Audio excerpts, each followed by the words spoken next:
Captain Bringdown here. If you're watching this video, this is the 4th video in the series. You should please go watch Secret Mount Gordo reaction video, Intro to the Mysteries, and Mystery Explained video 3. I will not be repeating myself, and so therefore you will not understand what I'm talking about.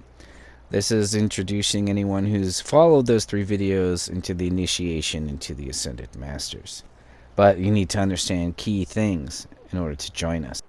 I cannot teach you all the secrets that you need to know. The subject is huge. It's up to you to figure out the rest. But I will teach you exactly what you need to get out of the shadow of Mount Chiliad, which I believe has been solved already. Again, if you haven't seen the other videos, Rockstar has shown us the list of things that need to be solved. It's the 5th thing that has not been solved. That's what we have. We have the keys to understanding the 5th mystery in Grand Theft Auto 5. So join us, brothers and sisters, while I try to give you the eyes in which we see things. None of this is random.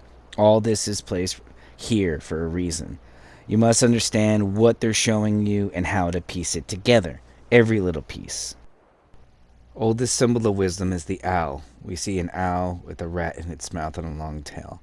This isn't just the trains they're talking about. Where do we find either though Two Hoots Falls exist in real life, where do we find the owl? Sacred to the Tongva tribe, who Tongva, you might not know, were known as Gabrielas thanks to Saint Gabriel, the mission they stayed in and when the Spanish conquered their land. So there we see Joshua and all that. On one side we see the owl. So where's the rat? Well, this area that I'm in right now, Raton Canyon, literally means mouth of the rat. And the huge tail, you could say, could be the representation of, in fact, the river itself. So there we see the owl and the river all pointing to this direction. Why should we be looking here in the first place?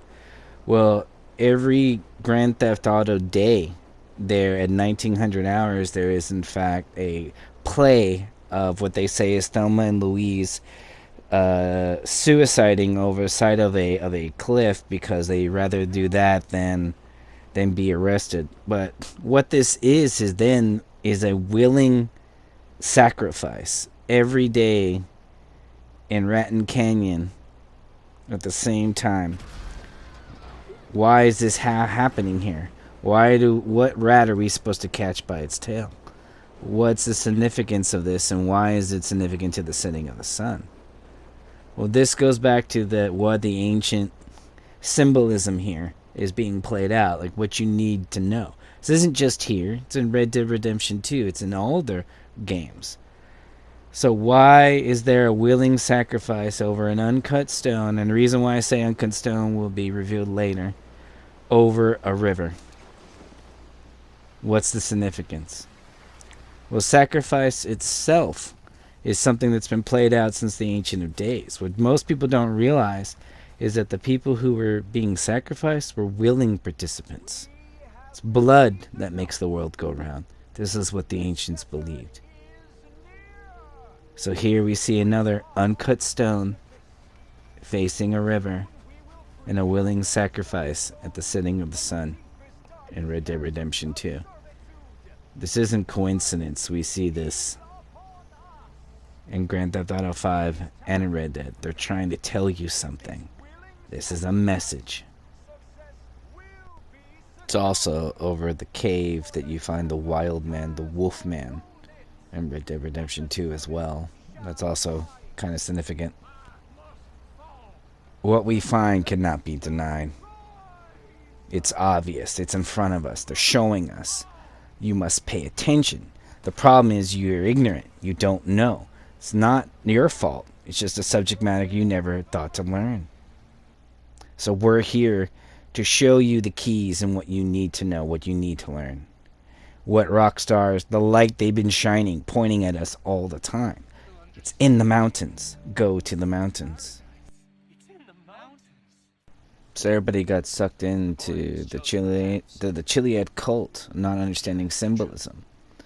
And not understanding the truth. It's like, so we look even in Red Dead Redemption 2, the Chilonians. It's like, oh, Chilonians and Chiliad, of course, it makes sense. But why the turtle? Nobody understood it. What was the purpose? What was the meaning? Still searching, I guess. We are all searching. Chelonianism is about searching.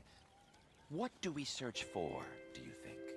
So you want the true meaning of what this all means. Well, Chelonia, or Chelonia, was actually related to the Greek stories of a nymph who is punished by the gods for not attending, just like Medusa, for not attending the wedding of Zeus and Hera, and was in fact turned into a turtle. And if you just take Chiliad and take the CH out of it, you get Iliad, just like the Greek stories. That is the meaning that everybody was missing. Jamie knows the truth. But So it's up to you from this point on to choose whether you want to believe me or not. Like Sisyphus, I don't want you to have to be rolling a boulder for eternity for screwing up. So like I said, the choice is yours. But as I said, it's a subject matter that most people aren't familiar with.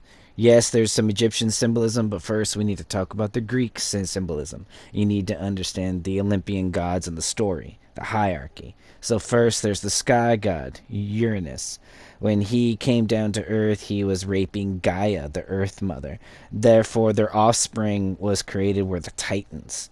These Titans were imprisoned in an underground realm known as Tartarus, where by them scratching and ripping at the belly, she started begging for her siblings to stop Uranus from doing this.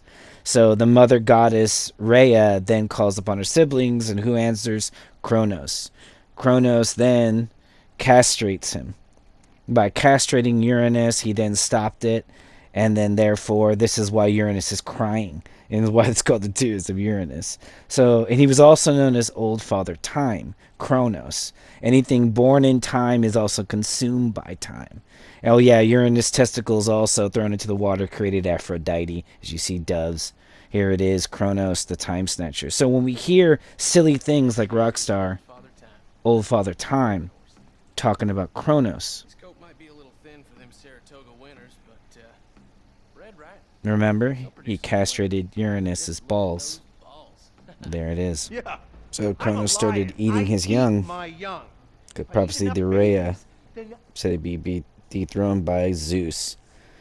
So he eats a rock instead. Poseidon, she eats a horse. And then Hades, or Pluto. A lot of people associate Hades with fire, but in fact it is cold because he's Cthulian, a ground guy, which is going to play really big later on, and how he became the god of the Elysian fields. Okay, Neophyte, that was a crash course into the Greek hierarchy story, and pretty much where we're at now. Well, we need to start getting into talking about Zeus, Hades, and Poseidon, Hera, Aphrodite, very especially Dionysus, Persephone, and all the symbols of the goddess itself, and how the sun, the moon play there. So when you understand like what's going on here, you look at these fields here, and you see, yes, this is a representation of Martha's Vineyard, but this is Rockstar's representation. So it's actually Greek, or Bacchus is the Roman equivalent. Dionysus, the Greek equivalent. Why do we keep seeing these triangular pyramid-shaped mountains? Why is there 3 of them? Well, it's because Rockstar says that this is in fact their pyramids, their representation of the ancient pyramids of Egyptian, that formation you see right there. Listen very closely to what they're saying. They're giving you every little clue you need to hear. No, sirree. To fear is to not be an awakened. We are the chosen children of the goddess, and she will shine down upon us. In death we shall ascend to the highest rings of the celestial world, and in life we shall conquer the earth. I clothe myself in the power of mercy. She will protect me now as you lay down your lives to protect her. I can hear her now. I can hear her now. Can you hear her? Thunder and lightning. On the 7th day and the 7th night, when all else is paused to rest, the goddess with her sheep of light found a humble man who led a mighty force of awakened souls, whom alone possessed no might. But when stood behind their shepherd, yes, we sent the world a light. Oh, mercy, mercy, mercy, you, Mercy, mercy, mercy me. It is the final generation. Yes, a new world soon shall be. On the 7th day and the 7th night, when all else took some time, the 7th generation, from their hibernation, they did rise.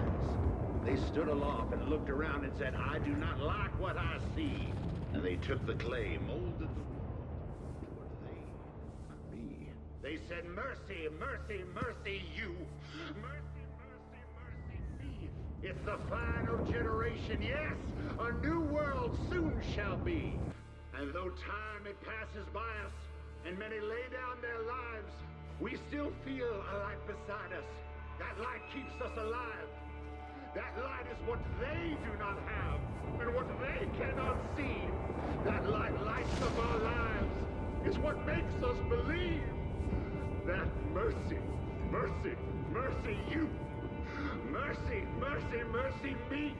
It's the final generation, and a new world soon shall be. Yes. Key factors are being said there. You said the goddess was a shining light. Her voice is a thunder. This land is heaven, and the two oceans are our shells. Truly be ourselves, where man can find his place in heaven. This is Chelonia. This is their perfect world. This is the place where we can ascend, they say. That was handed down 100 years ago, this year, to our prophet. Are you listening? Are you paying attention now? Can you become the hero between the two seas? That's what they're asking. As much as we can try to keep those that we feel are not worthy, they're not going to listen to us anyway. It's up to you to listen.